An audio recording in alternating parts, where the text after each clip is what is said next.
When we look at the long-standing and seemingly complex relationship between America and Pakistan, we're not just analyzing alliances, we're confronting the emotional undercurrents that drive those decisions. In politics, proximity is often mistaken for loyalty. But what does it mean when a country continues to support another not because of shared values, but because of strategic convenience? Pakistan, despite its tumultuous internal politics and questionable track record on combating terrorism, offers the United States one crucial advantage: location. It borders Afghanistan, Iran, China, and sits near oil-rich Gulf nations. For decades, this proximity has allowed America access for military operations, intelligence gathering, and logistical coordination. That's not a bond formed through mutual trust. That's a transaction wrapped in survival instincts. But survival and courage don't always coexist. Courage means choosing partnerships that reflect who you are, not just what you need. This is where strategic vulnerability enters. Being vulnerable in global relations isn't weakness, it's transparency. It's the willingness to engage with a partner not because they're convenient, but because they stand for something. America's reluctance to pivot fully toward India, despite India's global rise, is rooted in a fear of the unknown. India demands equality, not obedience. It doesn't allow itself to be controlled. It doesn't bend to fit into old molds of alliance. That's unsettling for a country like America that has grown used to allies who fall in line. Vulnerability, in this case, would mean admitting that the old strategies aren't working. It would mean stepping into a relationship with India that's based on mutual respect, shared democratic values, and a commitment to global stability, not just regional tactics. India, meanwhile, stands with a kind of steady, unshaken confidence that doesn't chase validation. It hasn't exploited its proximity for power plays. It's focused on building from the inside out strong institutions, world-class tech, a booming economy, and a diplomatic posture that reflects balance, not bias. This is the kind of leadership that doesn't scream for attention, but commands it. And yet, it's often left on the outside of strategic circles not because it lacks power, but because it refuses to be used. America's continued support for Pakistan reveals its unwillingness to be emotionally honest about its fears. It fears losing a foothold in a volatile region. It fears a world order where it no longer calls all the shots. But that fear, masked as loyalty, has consequences. It sidelines countries like India that operate with vision and independence. Strategic vulnerability would mean choosing partnerships that don't always offer short-term control, but that contribute to long-term global balance. It would mean letting go of the idea that proximity equals partnership. It would require the emotional courage to admit that maybe, just maybe, the better partner is the one who challenges you to rise, not the one who agrees to be used. When you trace the arc of global alliances, you begin to see that many of them are built not on shared values, but on deeply uncomfortable compromises. This is where the concept of historical convenience becomes undeniable. America's relationship with Pakistan has, for decades, been a prime example of choosing what is politically expedient over what is ethically aligned. In the pursuit of control, influence, and regional dominance, the United States overlooked behaviors and patterns in Pakistan that were clearly in contradiction to the values America claimed to uphold. This was not a mistake. It was a choice, and like all choices rooted in avoidance, it has carried shame just beneath the surface. There's a collective kind of silence that follows historical decisions made in fear. America feared losing strategic positioning during the Cold War, during the war in Afghanistan, and during its efforts to contain rising powers like China. In response, it leaned into a partnership with Pakistan even when that partner was sheltering extremists enabling terror networks, and destabilizing its own neighbors, including India. This wasn't done in ignorance, it was done in the name of necessity. But necessity without accountability becomes complicity, and that complicity brings with it a shame that seeps into every conversation, every denial, and every attempt to rationalize the irrational. India, on the other hand, chose a different path, one that wasn't easy, popular, or profitable in the short term. India chose sovereignty over submission. It chose to remain aligned in a world demanding allegiance. It didn't offer itself up for sale as a pawn in a global chess game. It took the longer route, the harder route, the one that didn't lead to instant favors from superpowers. But what that route did build was integrity, and in today's interconnected world, integrity is no longer optional, it's essential. The uncomfortable truth is that India was punished for choosing principle, while Pakistan was rewarded for playing into fear-based policies. That's not just geopolitics. That's shame in action. There is shame in choosing silence when voices needed to be heard. There is shame in funding governments that dismantle democracy in private while promising cooperation in public. There is shame in watching a country destabilize an entire region and still calling it an ally. These truths aren't comfortable, but discomfort is the first step toward real change. America must wrestle with this shame, not to assign blame, but to take responsibility. Responsibility for the narrative it helped shape and the values it claimed to defend but often abandoned in pursuit of strategic comfort. India's rise challenges this entire dynamic. It represents what happens when a country refuses to compromise on its values, even when doing so would bring short-term benefits. It forces the world to look in the mirror and ask uncomfortable questions. What happens when the convenient ally is no longer the right one? What happens when the one who was once overlooked becomes impossible to ignore? What happens when history demands more than justification? It demands transformation.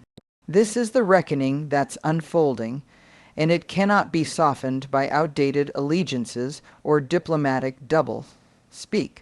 Fear is a powerful force in both human psychology and international relations. It drives decisions, fuels alliances, and often blinds leadership from seeing the truth that lies beyond surface-level control. America's ongoing support for Pakistan, despite mounting evidence of Pakistan's duplicity and destabilizing actions, is not rooted in admiration, trust, or alignment of values. It is rooted in fear, specifically political fear disguised as strategic interest.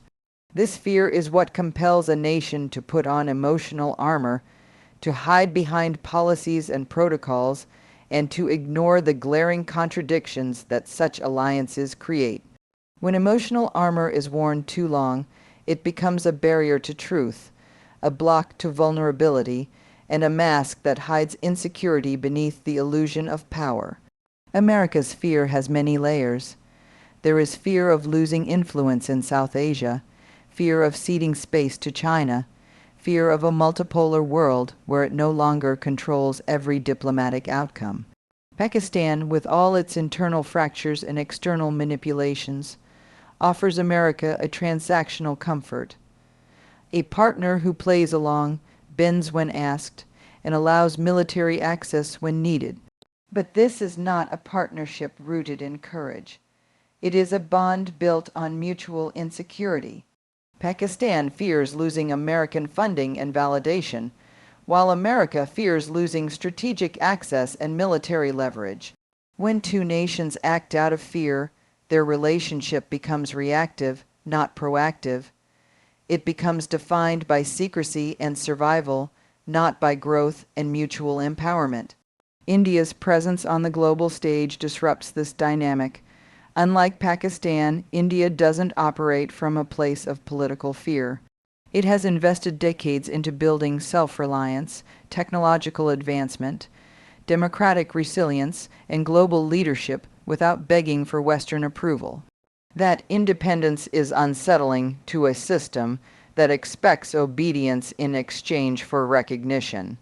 India doesn't fit into the mold of a pliable partner, and that makes old power structures uncomfortable. It doesn't wear emotional armor in the same way. Instead, it stands with clarity, inviting respect rather than demanding it. That strength threatens a narrative that's been built around dominance, control, and transactional diplomacy. To confront this truth requires a degree of emotional honesty that global powers rarely allow themselves. It would require America to admit that fear, not principle, has often guided its South Asia policy. It would mean acknowledging that trust built on fear is never sustainable. Political fear has led to choices that contradict stated values. Supporting a state that nurtures extremist ideology while ignoring a democratic powerhouse next door reveals not a strategic vision, but a protective impulse. That kind of armor may feel safe in the short term, but it becomes heavy and hollow over time, and it prevents real growth, authentic partnership, and bold transformation. Emotional armor shows up when leaders are afraid to be wrong, when they're afraid to admit a policy has failed, when they fear losing control more than they desire gaining clarity. America's relationship with Pakistan is wrapped in that armor, but it is India steadfast, resilient, and unshakably honest. That is stepping forward without fear. In a world reshaping itself every day, courage is no longer a luxury. It is a necessity. And courage demands the removal of armor, the release of fear, and the willingness to see others not as threats, but as partners in the journey toward a more stable and truthful future. Trust is one of the most overused and underpracticed words in international diplomacy. It is spoken about in press conferences and joint declarations, but its real foundation is rarely built in public. True trust demands transparency, accountability, and a deep alignment of values. It can't grow where secrecy thrives, where intentions are hidden, or where alliances are shaped by deception. When we look at America's continued support for Pakistan, it becomes clear that this is not a relationship based on genuine trust. It's based on tactical necessity cloaked in selective silence. For years, Pakistan has played both sides, presenting itself as a strategic ally to the United States, while simultaneously harboring extremist elements that have destabilized the region, especially in India and Afghanistan. That duplicity is not hidden, it's documented. Yet, America continues to maintain the illusion of partnership, a decision that speaks volumes about where trust is being misused as a tool rather than honored as a principle. Operating in the shadows may serve short-term objectives, but it erodes long-term credibility. You can't build stable international partnerships by constantly shifting the goalposts or turning a blind eye when your so-called ally is working against the very values you claim to uphold. Trust, in its realist form, exists in the light. It thrives where there is openness about intentions, consistency in actions, and clarity in communication. America's unwillingness to call out Pakistan's contradictory behavior publicly has allowed mistrust to fester, not just between India and Pakistan, but between America and India. When the world's largest democracy is watching the world's most influential democracy endorse or overlook its adversary's betrayal, it doesn't go unnoticed. It raises the question, what exactly is America prioritizing? Is it principle, or is it political convenience? India's approach to international diplomacy stands in stark contrast. India does not hide behind ambiguity. It doesn't manipulate perception to mask intention. Its rise in the global order has been slow, deliberate, and built on consistent values: democracy, innovation, non-interference, and stability. Unlike nations that exploit conflict for leverage, India seeks resolution and cooperation. It has extended hands of friendship across continents, engaged in humanitarian missions, and built coalitions based on shared goals, not hidden agendas. This isn't just good politics. It's trust in action, and that trust is growing. More nations are beginning to recognize that India doesn't need to trade loyalty for favor. It earns respect by showing up with integrity. But that kind of trust challenges the systems built on control. For America, it means letting go of old alliances that no longer serve the values they once claimed to protect. It means facing uncomfortable truths about where funding went, who benefited and who suffered. It means acknowledging that the shadow deals and silent approvals given to Pakistan have cost lives, stability, and global faith in American judgment. This isn't about shifting blame, it's about demanding better. It's about understanding that trust is not transactional, it is transformational. And transformation doesn't happen in the shadows. As India continues to rise, the contrast grows more visible. One nation operates in clarity, while the other plays in confusion. One builds partnerships on shared missions, while the other negotiates in contradictions. The world is watching, and the world is remembering. Trust is no longer a diplomatic currency, it is a reflection of identity. And it's becoming painfully obvious who is willing to earn it, and who is still trying to control it. There's a profound difference between fitting in and belonging, and this distinction echoes deeply in how nations position themselves on the global stage. Fitting in is about changing yourself to be accepted, even when that means compromising on your values, your identity, or your truth. Belonging, on the other hand, is about showing up as you are, knowing that your authenticity is enough. This contrast is especially visible in the way India and Pakistan have navigated their foreign relations, particularly with the United States. Pakistan has often chosen to fit in. It has adjusted its posture, manipulated its narrative, and packaged its strategic value in ways that would make it acceptable, even desirable, to Western powers. It has aligned itself not out of deep ideological unity, but out of an ongoing desire to be included, to receive aid, to be seen as an indispensable ally, regardless of the contradictions it carries. This approach may bring short-term benefits, funding, military support, diplomatic shielding, but it comes at the cost of dignity and consistency. When a country builds its foreign policy around what others want to hear rather than what it truly stands for, it becomes unstable, unreliable, and eventually dispensable. Fitting in creates a fragile identity. Pakistan's tendency to oscillate between narratives allied to the West, supporter of certain extremist factions, victim in global terrorism, and nuclear deterrent power reveals a deeper insecurity. It's constantly shifting to match the expectations of whichever superpower it needs at a given time. This performance might earn attention, but it doesn't foster real belonging, because true belonging requires rootedness, not adaptability. India, in contrast, has never been interested in fitting into outdated structures. It has consistently chosen to belong to its own ideals, its own history, and its own voice. It has walked the harder path of self-definition, from choosing non-alignment during the Cold War to building a knowledge-based economy without leaning heavily on Western aid. India has modeled what it means to build global influence without surrendering its sovereignty. Belonging for India has meant standing tall even when ignored, holding its position even when not immediately rewarded, and staying aligned with its vision even when global politics demanded compromise. That kind of conviction does not make India convenient, but it makes it credible.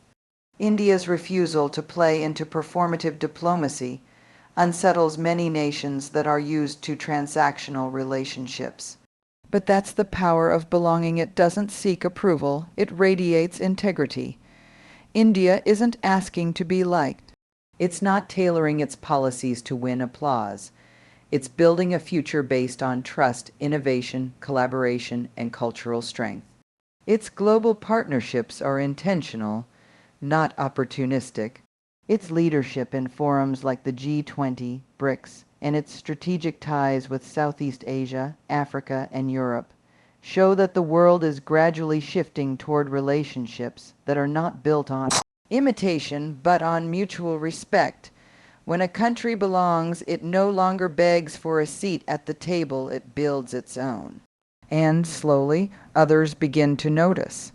While America continues to reward those who fit into its old framework, the future is being shaped by nations that know who they are and are unafraid to stand alone if it means staying true. India's rise isn't just geopolitical, it's philosophical. It proves that authenticity, when held with consistency, eventually outlasts manipulation. And that in the long arc of history, those who choose to belong will always lead the way for those still trying to fit in. In a world where global power has traditionally been brokered through permission, validation, and selective inclusion, India's rise stands as a radical declaration. Greatness doesn't require anyone's approval. For decades, dominant nations have operated under the belief that influence must be granted, that power must be legitimized by old-world superpowers before it can be recognized. This belief has shaped foreign policies, trade deals, military alliances, and diplomatic narratives. It has created a system where nations like Pakistan have clung to the illusion of importance by constantly seeking affirmation from the West, especially the United States. Pakistan's behavior, both historically and currently, reflects this constant need for validation. Whether through military cooperation, intelligence sharing, or positioning itself as a frontline state against terrorism, it has aligned itself with Western agendas not out of ideological alignment, but in pursuit of continued relevance. This approach has kept Pakistan tethered to a system where its worth is evaluated not by its internal strength, democratic values, or innovation, but by its willingness to serve someone else's strategy. In contrast, India's approach has been quietly revolutionary. India never waited for a stamp of approval from anyone to define its future. It didn't plead for influence or beg for attention. It didn't trade integrity for access. Instead, India built itself from within. It invested in institutions, nurtured one of the world's most dynamic tech industries, developed self-reliance in defense and space technologies, and became a stable voice in a chaotic global landscape. This wasn't done to gain favor, it was done to embody purpose. India's refusal to play by the old rules has not always been welcomed by countries used to control-based diplomacy. It has challenged long-held assumptions, disrupted comfortable hierarchies, and demanded a shift in how influence is measured. India doesn't speak the language of submission, it speaks the language of sovereignty. It doesn't wait to be included. It moves forward with the confidence that its trajectory is not dictated by external permission, but by internal clarity. That kind of self-belief forces a recalibration of power dynamics. It's why many Western powers, including the United States, have found it easier to maintain outdated ties with countries like Pakistan than to fully embrace India's autonomous rise. But the world is changing. The old metrics, military alliances, aid dependence, and colonial legacies are losing relevance. What matters now is stability, innovation, resilience, and moral clarity. And on those fronts, India leads with quiet authority. Its diplomacy is not loud, but it's unmistakable. Its progress is not rushed, but it's undeniable. It's a nation that understands its worth and doesn't need someone else to echo it in order to believe it. That kind of confidence is disruptive because it isn't performative. It's deeply rooted. It's not about domination, but about direction. India is not trying to replace an old power structure with another version of it. It's building a new kind of influence, one that doesn't exploit, doesn't control, and doesn't ask for validation before stepping into its rightful place. Rising without permission is not arrogance, it's authenticity, and authenticity is threatening to systems that thrive on obedience. When a nation rises with clarity and conscience, it doesn't fit easily into frameworks designed to reward conformity. It forces others to confront their assumptions and insecurities. America's ongoing preference for Pakistan, despite clear contradictions, reveals a reluctance to fully embrace this shift. It's easier to work with a partner who complies than one who leads with integrity. But the future doesn't belong to those who seek permission to lead. It belongs to those who are willing to lead without needing to be told they're worthy. India's rise is proof that a nation rooted in purpose, bound by principle, and fueled by people who believe in their collective potential doesn't need the world to agree before it steps forward.